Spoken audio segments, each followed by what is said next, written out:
కాంగ్రెస్ పాలనతో రాష్ట్రంలో గూండాల రాజ్యం నడుస్తోందని, ప్రజాస్వామ్యం ఖూనీ అవుతోందని మాజీ మంత్రి శాసనసభలో BRS LP deputy leader Harish Rao ఆగ్రహం వ్యక్తం చేశారు. సంగారెడ్డి జిల్లా కంది సెంట్రల్ జైల్లో ఉన్న మెదక్కు చెందిన 13 మంది బీఆర్ఎస్ కార్యకర్తలను ఆయన పరామర్శించారు. అనంతరం జైలు వెలుపల మీడియాతో మాట్లాడారు. ఈ సందర్భంగా కాంగ్రెస్ ప్రభుత్వం పోలీసుల అరాచకాలపై తీవ్రస్థాయిలో మండిపడ్డారు. మెదక్ బీఆర్ఎస్ కార్యకర్తలపై అక్రమ కేసులు పెట్టి అరెస్టు చేసి జైలుకు పంపించడంపై తీవ్రస్థాయిలో ధ్వజమెత్తారు. ఎన్నికల ప్రచారం ముగిసిన తర్వాత ఎమ్మెల్యే 4 కార్ల కాన్వాయ్తో వార్డులకు వెళ్లి ఎలా ప్రచారం చేస్తారని ప్రశ్నించారు. సంగారెడ్డి జైల్లో కాంగ్రెస్ ప్రభుత్వం అక్రమంగా అరెస్ట్ చేసి నిర్బంధించినటువంటి 13 మంది బీఆర్ఎస్ కార్యకర్తల్ని పరామర్శించడం జరిగింది. ఈ కేసే ఒక అక్రమ కేసు. ప్రజాస్వామ్య పద్ధతుల్లో ఎన్నికల్లో గెలవలేక పోలీస్ లాఠీలతోని అక్రమ కేసులతోని ఇవాళ గెలవాలనేటువంటి ప్రయత్నం కాంగ్రెస్ పార్టీ చేసింది. నిజంగా చెప్పాలంటే మెదక్లో బీఆర్ఎస్ పార్టీ ఒక సీట్ ఎక్కువ గెలిచింది. ఎన్నికలకు ముందు రోజు ఎమ్మెల్యే గారు అర్ధరాత్రి 12:30కు ఎందుకు ఆ వార్డులోకి వెళ్లారు? ఇది ఎన్నికల నియమ నిబంధన ఉల్లంఘన కాదా? సాయంత్రం 5 గంటలకు ప్రచారం ముగిసింది. 5 గంటల తర్వాత ఎవరూ ప్రచారం చేయడానికి వీల్లేదు. ఆ వార్డుకు సంబంధం లేని ఓటర్లు ఆ వార్డుల్లో తిరగకూడదు. మరి ఆ వార్డుకు ఎందుకు ఎమ్మెల్యే గారు రాత్రి 12:30కు 4 కార్ల కాన్వాయ్తో వెళ్లారు?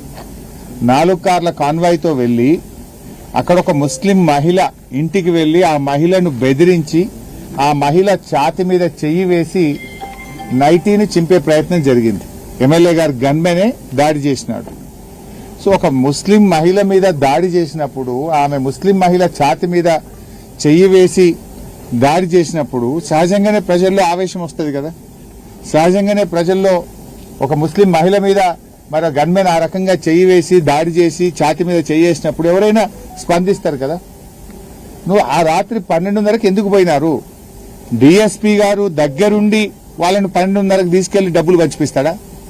మరి 12:30 రాత్రి మీరు ఇక్కడ రాకూడదు, నియమ నిబంధనలకు ఉల్లంఘన, ఇక్కడికి 4 కార్ల కాన్వాయ్తో ఈ రాత్రిపూట ఈ వార్డులోకి రావద్దని చెప్పాల్సిన డీఎస్పీ దగ్గరుండి ఎమ్మెల్యే గారిని 4 కార్ల కాన్వాయ్ని తీసుకుపోయి డబ్బులు పంపించే ప్రయత్నం చేస్తారు.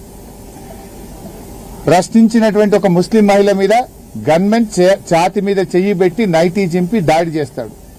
అసలు కేసు పెట్టాల్సింది ఎవరి మీద? ఎన్నికల నియమ నిబంధన ఉల్లంఘించి అర్ధరాత్రి పూట డబ్బులు పంచిన ఎమ్మెల్యే అనుచరుల మీద కేసు పెట్టాలి. ఒక ముస్లిం మహిళ మీద దాడి చేసి ఆ నైటీని చింపిన గన్మెన్ మీద కేసు పెట్టాలి. కానీ మీరు వాళ్ళ మీద కేసు పెట్టారు. అన్యాయాన్ని ప్రశ్నించినటువంటి బీఆర్ఎస్ కార్యకర్తల మీద అక్రమ కేసులు పెట్టి ఈరోజు సంగారెడ్డి జైల్లో నిర్బంధించారు. ఇంకా బాధాకరమైన అంశం ఏంటంటే అరెస్ట్ అయినటువంటి 13 మందిలో 6 ఎస్సీలు. ఈ ఎస్సీల మీదనే ఎస్సీ ఎస్టీ కేసులు పెట్టారు. ఇది ఎక్కడ భారతదేశంలో ఉంటుందా? అంటే ఎంత ఆగమాగం ఉన్నారంటే 307 సెక్షన్ పెట్టినారు. 307 సెక్షన్ ఇంపోజ్ చేయాలన్నప్పుడు ఒక పిటిషన్ వస్తే ఎవరికైనా ఇంజురీ జరిగిందా? ఇంజురీ జరిగితే అతన్ని హాస్పిటల్కి తీసుకెళ్లి మెడికల్ రిపోర్ట్ తెప్పించి గాయమైందని చెప్పి డాక్టర్లు నిర్ధారిస్తే 307 సెక్షన్ ఇంపోజ్ చేస్తారు. అసలు మెడికల్ రిపోర్ట్ లేదు, ఇంజురీ జరిగిందే లేదు, గాయం అయిందే లేదు. గాయం కాకపోయినా 307 సెక్షన్ పెడతారు. ఎస్సీల మీదనే ఎస్సీ ఎస్టీ కేసులు పెడతారు. అంటే ఎంత గుడ్డిగా ఈరోజు పోలీసులు అధికార పార్టీకి కొమ్ము కాస్తున్నారో మనకు అర్థమైతా ఉంది.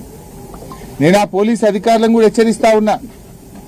ఇలా మెడికల్ రిపోర్ట్ లేకుండా ఎస్సీల మీద ఎస్సీ ఎస్టీ కేసులు పెట్టి ఇష్టారాజ్యంగా మీరు మా వాళ్ళని అరెస్ట్ చేస్తుంటే రేపు వీటన్నిటికీ మీరు సమాధానం చెప్పాల్సి వస్తుంది.